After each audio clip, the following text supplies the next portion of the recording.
Hello everybody and welcome to the second shelf. I've been bothering other booktubers for a little less than a year now with my comments, and I thought maybe it's time I let them retaliate and make my own videos, start my own channel and talk about books. So here we go. So the first book I want to talk about today is Sylvia Plath's The Belzhar. Sylvia Plath was born in 1932, and she's mostly known for her poetry, two collections, the Colossus and Ariel, but she also wrote one novel.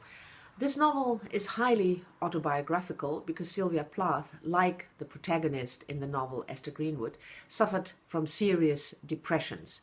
Eventually, she committed suicide in 1963, shortly after this novel was first published, under a pseudonym, by the way, not under her real name. It was then republished 3 years later under her real name. But I am getting sidetracked. Anyway, so back to The Belzhar.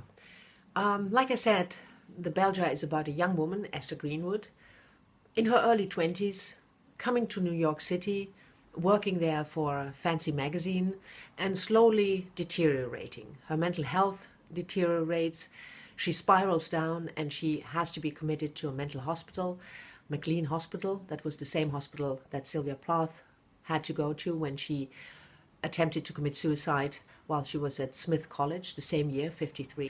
And Plath has a way of being able to take her own personal experience and make it into a novel which is really beautifully written and a modern classic.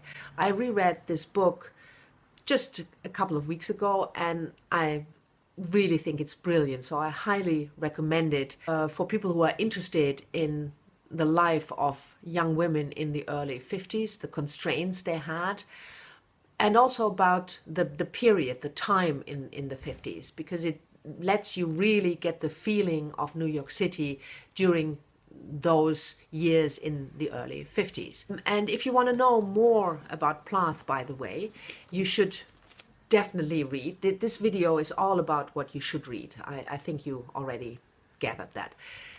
Her unabridged journals. It's quite a thick book, and the type setting is tiny, if you can see that.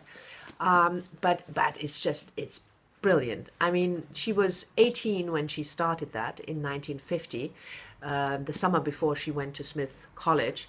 And when I reread this, I'm rereading it now. I'm about 100 pages in or something, but it's just, humbling and breathtaking how Plath could write at 18. I mean, not only the style, but also the depth of what she thought about. I mean, she also talks about boys, young men, and dates and things like that, but that's not all there is. She really talks about life and politics and her thoughts, her troubles of knowing who you are. So, like I said, it's just amazing how somebody can write like that with 18, 20 years old. So the unabridged journals of Sylvia Plath, you should definitely read that. And I see that I have a huge shadow now in my face from this big book. But anyway, Sylvia Plath. Another book I want to recommend or talk to you about is Meg Wolitzer's Belzhar. And it's about a group of troubled teenagers sent to a special school where they are in a small group, special topics in English, and they have to read one book for the course, and the book is, of course, The Belzhar. But they also have to write in a journal. The teacher each gives them a journal, and they have to write in this journal on a fixed day, 2 days a week. And then, well, I don't want to spoil it, but then weird things happen. This is not one of my favorite Wolitzer novels, but probably also because I'm not big in YA. I don't read much YA, and I don't know a lot about it, so that's probably the reason. If you like YA, if you like a little bit of magical realism, if you like a story with a twist, and if you like The Belzhar, then this is certainly a book for you. Another book that deals with the same subject, so young women, mental illness, is Susanna Cain's memoir, Girl Interrupted, which was published in 1993, so also an old book. You might have seen the movie, which came out, I think, 6 years later, in 1999, starring Winona Ryder and a very young Angelina Jolie. And it's a really good movie, but the book is better. The memoir is set mainly in a mental hospital, McLean Hospital, which is the same hospital that Sylvia Plath went to and the protagonist of Belzhar went to. And Cain's recounts her experience in that mental hospital, and also she talks about the fact, when do we consider somebody mentally ill, which is an interesting topic, especially in the time period then, in the early 50s, because the memoir, Cain's memoir, is also about a girl in the 1950s. And she was sent to that mental hospital, if you read the book, for no apparent reason, and she had to stay there for 2 years. So it's also really interesting to read that and see how society thought about troubled, quote unquote, troubled young women in the early 50s. And if you're interested in the subject of mental illness, and especially women and mental illness, and the question about how we diagnose mental illness, how we construct mental illness, what do we consider mentally ill, and how we deal with it, then there are two more books that I would like to recommend. They're both memoirs. The first is Susannah Cahalan's Brain on Fire. It's about a month of madness, as she says in the subtitle.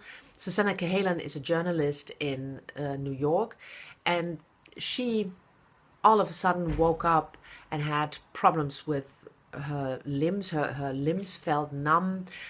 She first thought it was an infection, maybe bed bugs. Then her health deteriorated really quickly. She had seizures, hallucinations. She was committed to a mental hospital, a mental ward. She was diagnosed first with epilepsy, then with schizophrenia. She was psychotic. Nobody really knew what was wrong with her. And then in the style of Haus, one doctor finally realized that she had an inflammation of her brain, an infection in her brain, and she was treated and cured. But it's a really harrowing account of how you end up in a mental hospital not knowing what is wrong with you, the doctors not knowing what is wrong with you. And it was her luck, Susanna Cahalan's luck, that Dr. Haus, a real-life Dr. Haus, was able to diagnose her correctly and eventually cure her. So it is really interesting to read that book if you are interested in that topic. And the second memoir, it also deals with the question of how we diagnose mental illness and how we construct mental illness, is a more philosophical memoir by the American author Siri Hustvedt. It's called The Shaking Woman, or The History of My Nerves. And it tells the story of Siri Hustvedt's experience when she was giving a talk about her father, and all of a sudden her whole body from the head down started to shake violently. And she didn't know. It passed after a couple of minutes, and she didn't know what was wrong, but it came back. So she had these shaking episodes and went to a doctor, trying to find out what was wrong with her. And her book is not only about her illness, but it's also mainly about the question, what does a diagnosis mean, and how do we approach illness in the various fields, in neurology, in psychoanalysis, in philosophy. So it's really interesting to see how little we actually know about mental illness and how we put labels on people who suffer from mental illnesses, whereas in fact we actually don't know what is going on. And finally, in the last part of the video, I want to talk about a new book, because the video is called Something Old, Something New, so I should talk about a new book as well. And this book is Relativity by Antonia Hayes. Antonia Hayes is an Australian-born author who now lives in San Francisco, and Relativity in published in 2015, was her debut novel. I heard about this book from Max over at Well Done Books. He reviewed it. He didn't particularly like it that much. He thought it was okay. But I read it anyway, mainly because the book also deals a lot with physics, and I'm really interested in physics. I'm a nerd this way. It's about a young boy, Ethan, 12 years old, who's a gifted child. The main theme of the book is child abuse, because Ethan suffered from shaken baby syndrome when he was very little, a couple of months old. His father, then husband of Ethan's mother, was accused of child abuse, of shaking the baby. He was convicted to prison, although he always said he didn't do it, he was innocent. So the book centers not only around Ethan and how he deals with his giftedness and his interest in physics, but it mainly centers around the family, the broken up family, the question whether or not the father actually committed the child abuse and how he deals with this is the main theme of the book. And it's really beautifully written. And if you are not put off by the fact that there is a lot of physics in the book, then you should definitely read it.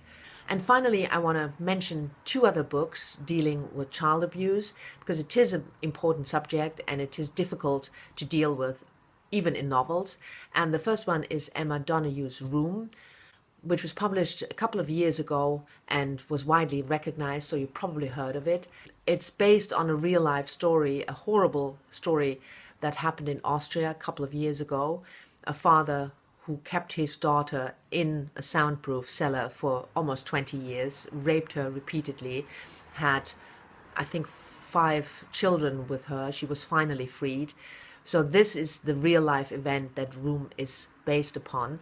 And the book deals not only with the life in the cellar from the perspective of the young boy, but also, and that part I found much more interesting, with the life after they are freed, how they have to deal with freedom, how they have to adjust. And finally, there is The Bone People by Keri Hulme. Keri Hulme is a New Zealand, partly Maori author, and The Bone People is her only novel, which won the Pulitzer Prize in 1985. I have to say I had mixed feelings about the book. The writing style was not quite my kind of book, the meandering style, but the topic of the book, a young boy called Simon, his abuse by his adopted father, and the way the other protagonist, an artist, estranged from her family, tries to take care of the boy, and the way the father tries to deal with his guilt of the child abuse. It is interesting. So if you want to read something different, maybe in a style that is different, you should maybe check out The Bone People. That was it for today. I hope you enjoyed the video, and I hope to see you again soon. Bye!